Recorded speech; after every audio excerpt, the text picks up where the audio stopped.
तो बच्चों, स्वागत है आपका एक नए वीडियो में। हम बात करेंगे कक्षा 6 के हिंदी मल्हार के पाठ नंबर 6 की, जिसका नाम है मेरी माँ। इस पाठ के प्रश्न उत्तर को हल करेंगे। पहला प्रश्न दिया हुआ है, नीचे दिए गए प्रश्नों का सटीक उत्तर कौन सा है, उनके सामने तारा बनाइए। किंतु यह इच्छा पूर्ण होती नहीं दिखाई देती। बिस्मिल को अपनी किस इच्छा के पूर्ण न होने की आशंका थी? तो इसका सही उत्तर हो जाएगा कि अपनी माँ की जीवन पर्यंत सेवा करने की। अपनी माँ की जीवन पर्यंत सेवा करने की इच्छा वो पूर्ण होती हुई दिखाई नहीं देती थी।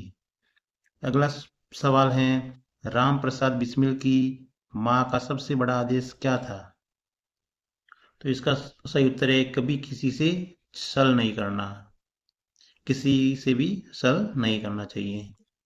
अगला प्रश्न दिया हुआ, अपने मित्र के साथ में चर्चा कीजिए कि आपने यही उत्तर क्यों चुना। तो इसका उत्तर है कि पाठ में स्पष्ट रूप से उल्लेखित किया गया है कि अपनी माँ की सेवा करना चाहते थे, लेकिन उन्हें संदेह था कि वे ऐसा कर पाएंगे या नहीं। उन्होंने यह भी कहा कि उनकी यह इच्छा शायद पूरी नहीं हो पाए। फिर दूसरे प्रश्न का उत्तर सुना कि कभी किसी के प्राण न लेना। तो पाठ में बिस्मिल की माँ ने स्पष्ट रूप से कहा है कि उन्हें किसी की हत्या नहीं करनी चाहिए, चाहे वह शत्रु ही क्यों न हो। यह उनके सबसे महत्वपूर्ण आदेशों में से एक था। अगला प्रश्न है, पंक्तियों पर चर्चा। पाठ में से कुछ पंक्तियां नीचे दी गई हैं, इन्हें पढ़कर समझिए और इन पर विचार कीजिए। आपको इनका क्या अर्थ समझ में आया, कक्षा में अपने मित्रों के साथ में चर्चा कीजिए और लिखिए। क दिया हुआ है, यदि मुझे ऐसी माता न मिलती तो मैं भी अति साधारण मनुष्यों की भांति संसार चक्र में फंसकर जीवन निर्वाह करता। तो इसका उत्तर है, इस पंक्ति में से स्पष्ट होता है कि लेखक अपनी माता के प्रति अत्यंत आभारी हैं। वे मानते हैं कि उनकी माता ने उन्हें एक साधारण व्यक्ति से एक क्रांतिकारी और देशभक्त बनाने में महत्वपूर्ण भूमिका निभाई है। उनकी माता ने उन्हें शिक्षा दी, प्रेरित किया और जीवन के सही मार्ग पर चलने के लिए प्रोत्साहित किया। अगर उन्हें ऐसी माता न मिलती तो शायद वे जीवन भर सामान्य जीवन जीते रहते और देश सेवा जैसे महान कार्य के लिए प्रेरित नहीं होते। दूसरा इसमें प्रश्न दिया हुआ है कि उनके आदेश इस आदेश की पूर्ति के लिए मुझे मजबूरन दो एक बार अपनी प्रतिज्ञा भंग करनी पड़ी थी। तो इसका उत्तर है कि इस पंक्ति से पता चलता है कि लेखक अपनी माता से के आदेशों का कितना पालन करते थे। उनकी माता जी ने सबसे बड़ा आदेश बिस्मिल को दिया था कि कभी किसी की प्राण हानि न हो। माता ने शिक्षा दी थी कि शत्रु को भी प्राण दंड न मिले। अगला सवाल लिखा हुआ, मिलकर करें मिलान। पाठ में से चुनकर कुछ शब्द नीचे दिए गए हैं, अपने समूह में इन पर चर्चा कीजिए और इन्हें इनके सही अर्थ या संदर्भों से मिलाइए। इसके लिए आप शब्दकोश, इंटरनेट, पुस्तकालय या अपने शिक्षकों की सहायता ले सकते हैं। तो इसमें अपने को क्या करना है, मिलान करना है। पहला दिया हुआ है देवनागरी।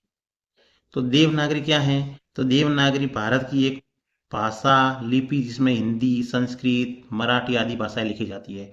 तो पहले को मिलाना है चौथे से। दूसरा लिखा हुआ है आर्य समाज। तो आर्य समाज क्या है? तो महर्षि दयानंद द्वारा स्थापित एक संस्था है। महर्षि दयानंद थे, उनके द्वारा स्थापित एक संस्था है आर्य समाज।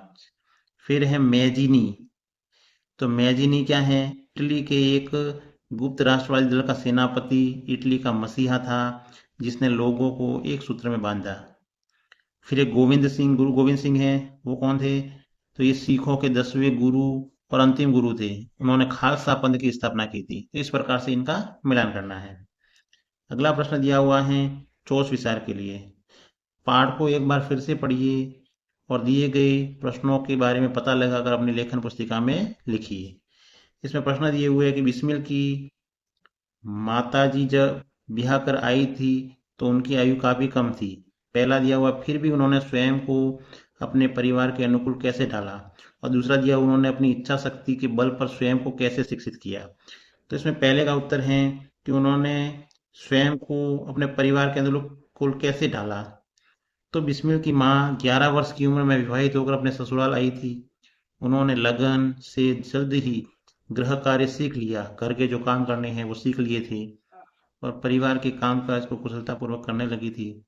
बिस्मिल के जन्म के 5 या 7 वर्ष बाद उन्होंने हिंदी पढ़ना भी सीख लिया था। जब बिस्मिल का जन्म हुआ तो उनके 5-7 वर्ष के बाद में उन्होंने हिंदी पढ़ना भी सीख लिया था। आगे चलकर बिस्मिल और उनकी बहनों को भी पढ़ाना शुरू कर दिया था। फिर ख प्रश्न दिया हुआ है कि उन्होंने अपनी इच्छा शक्ति के बल पर स्वयं को कैसे शिक्षित किया। तो इसका उत्तर है कि बिस्मिल की माताजी जब शाहजहाँपुर आई थी तब वे अशिक्षित थी, लेकिन उन्होंने पढ़ने की तीव्र इच्छा शक्ति दिखाई। उन्होंने मोहल्ले की शिक्षित महिलाओं से हिंदी पढ़ना शुरू किया। फिर धीरे धीरे उन्होंने देवनागरी लिपि में पढ़ना सीख लिया और घर के सभी काम काज के साथ साथ पढ़ाई भी करती रही। अगला प्रश्न दिया हुआ है, बिस्मिल को साहसी बनाने में उनकी माताजी ने कैसे सहयोग किया। तो बिस्मिल के व्यक्तित्व निर्माण में उनकी माता ने महत्वपूर्ण भूमिका निभाई। उन्होंने जीवन के हर कदम पर अपने सुपुत्र बिस्मिल को प्रोत्साहित किया। छोटी उम्र में ही अपनी माताजी से प्रेरणा लेकर बिस्मिल साहस, वीरता और देश सेवा के पथ पर चले। जन्मभूमि पर न्योछावर होने वाले पुत्र पर उन्हें गर्व था। संकटों में भी अपने पुत्र को अधीर नहीं होने दिया उन्होंने। फिर अगला प्रश्न दिया हुआ है, आज से कई दशक पहले बिस्मिल की मां शिक्षा के महत्व को समझती थी, बताइए कैसे। आज से कई दशक पहले जब महिलाओं के लिए शिक्षा लेना आसान नहीं था, तब भी बिस्मिल की माताजी शिक्षा के महत्व को समझती थी। उन्होंने खुद पढ़ना सीखा और अपनी बेटियों को भी शिक्षित किया। उन्होंने बिस्मिल को भी शिक्षा का महत्व समझाया और उन्हें पढ़ने के लिए भी प्रेरित किया था। फिर अगला प्रश्न दिया हुआ है, हम कैसे कह सकते हैं कि बिस्मिल की माँ स्वतंत्र और उदार विचारों वाली थी। तो इसका उत्तर है कि हाँ, वह स्वतंत्र और उदार विचारों वाली थी। तो राम प्रसाद बिस्मिल जी की माँ स्वतंत्र और उदार विचारों वाली सशक्त महिला थी। बिस्मिल को हर क्षेत्र में आगे बढ़ने के लिए प्रेरित करती रहती थी।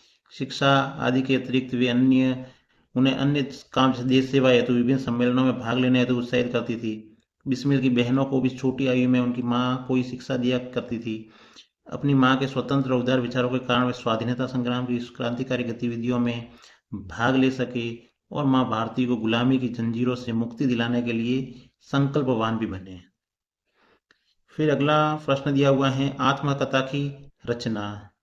यह पाठ राम प्रसाद बिस्मिल की आत्मकथा का एक अंश है। आत्मकथा यानी अपनी कथा। आत्मकथा का मतलब होता है जो अपनी कथा कह रहे हैं। दुनिया में अनेक लोग अपनी आत्मकथा लिखते हैं, कभी अपने लिए तो कभी दूसरों के पढ़ने के लिए। क लिखा हुआ कि इस पाठ को एक बार फिर से पढ़िए और अपने अपने समूह में मिलकर इस पाठ की ऐसी पंक्तियों की सूची बनाइए जिनसे पता लगे कि लेखक अपने बारे में कह रहा है और अपने समूह में कक्षा में सबके साथ में फिर साझा करना है। तो इसका उत्तर है कि निम्नलिखित पंक्तियों से पता लगेगा कि लेखक अपने बारे में कह रहा है। पहला तो है जीवन के अनुभव। लखनऊ कांग्रेस में जाने के लिए मेरी बड़ी इच्छा थी। मैं बड़े उत्साह के साथ सेवा समिति में सहयोग देता था। मैं पिताजी के हस्ताक्षर वकालतनामे पर कर दूं। मैंने तुरंत उत्तर दिया कि यह तो धर्म विरुद्ध होगा। जब से मैंने आर्य समाज में प्रवेश किया, माताजी खूब वार्तालाप होता। तो ये जीवन के अनुभव है। फिर भावनाएं और विचार। वास्तव में मेरी माताजी देवी हैं। मुझे जीवन की प्रत्येक घटना का स्मरण है कि तुमने जिस प्रकार अपनी देववाणी का उपदेश करके मेरा सुधार किया है। जन्मदात्री जननी, इस जीवन में मैं तुम्हारा ऋण उतारने का प्रयत्न करने का भी अवसर न मिला। फिर अगला लक्ष्य और उद्देश्य। तुम्हारी दया से ही मैं देश सेवा में संलग्न हो सका। मैं परमात्मा का स्मरण करता हुआ शरीर त्याग करूं।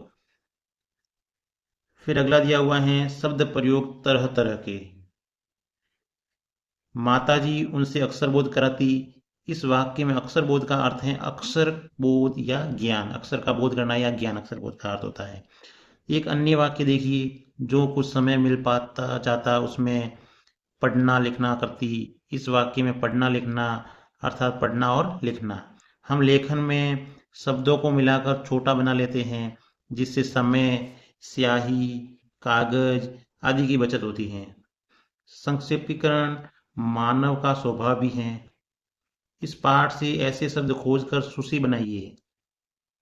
तो इसमें अपने को इस पाठ में कौन कौन से ऐसे शब्द आए उनकी सूची बनानी है। तो एक तो शब्द आया डांट फटकार। डांट फटकार आया। काम काज आया इस पाठ में। अक्षर बोध, घर काज, सकी सहेली, पढ़ना लिखना, देश सेवा, पालन पोषण, ये सब इसमें आया है। अगला सवाल दिया हुआ पाठ से आगे, आपकी बात। क लिखा हुआ है, राम प्रसाद बिस्मिल के मित्रों के नाम खोजिए और स्वतंत्रता आंदोलन में उनकी भागीदारी पर कक्षा में चर्चा कीजिए। तो राम प्रसाद बिस्मिल के साथियों के नाम थे अशफाक उल्ला खान, चंद्रशेखर आजाद, सचिंद्र नाथ सान्याल और राजेंद्र लाहिड़ी। फिर स्वतंत्रता आंदोलन में भागीदारी, तो बिस्मिल और उनके साथियों ने स्वतंत्रता आंदोलन में कई महत्वपूर्ण भूमिका निभाई। इनमें से कुछ जैसे हिंदुस्तान रिपब्लिक एसोसिएशन या एचआरए का गठन करना था। दूसरा था काकोरी षड्यंत्र, जो ट्रेन को लूटने का षड्यंत्र था। फिर सशस्त्र क्रांति और देशभक्ति गीत।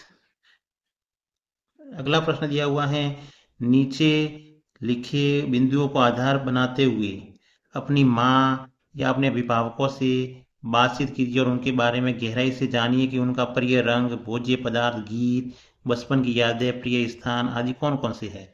उदाहरण के लिए, आपका जन्म कहाँ हुआ था, आपकी प्रिय पुस्तक का नाम क्या है। तो ये विद्यार्थियों को स्वयं करना है कि अपने माता पिता से पूछना है, अभिभावकों से, कि उनका प्रिय रंग कौन सा है, कौन कौन सा भोज्य पदार्थ या भोजन उनको स्वादिष्ट लगता है, कौन सा गीत है जो सबसे अच्छा लगता है, बचपन की और भी कुछ यादें हो, जैसे कौन सा स्थान है जहाँ पे जाना अच्छा लगता है, जैसे जन्म का हुआ था, और प्रिय पुस्तक क्या है या क्या क्या करना अच्छा लगता है। ये सवाल है, आप अपने अभिभावक या माता पिता से पूछ सकते हैं। अगला प्रश्न दिया हुआ, पुस्तकालय या इंटरनेट से आप पास पुस्तकालय से राम प्रसाद बिस्मिल की आत्मकथा खोज कर पढ़िए। देशभक्तों से संबंधित अन्य पुस्तकें जैसे उनके पत्र, आत्मकथा, जीवनी आदि पढ़िए और अपने मित्रों के साथ में साझा कीजिए। तो पुस्तकालय से जो किताबें लेकर के पढ़नी है उसको। अगला दिया हुआ, शब्दों की बात। आप अपनी माँ को क्या कहकर संबोधित करते हैं। अन्य भाषाओं में माँ के लिए प्रयुक्त संबोधन और माँ के लिए शब्द ढूंढिए। क्या उनमें कुछ समानता दिखती है? हाँ, तो क्या है? तो हिंदी में माँ को क्या बोलते हैं? माँ। अंग्रेजी में मदर या मॉम, और संस्कृत में माता या जननी कहा कहते हैं। अगला दिया हुआ, आज की पहेली।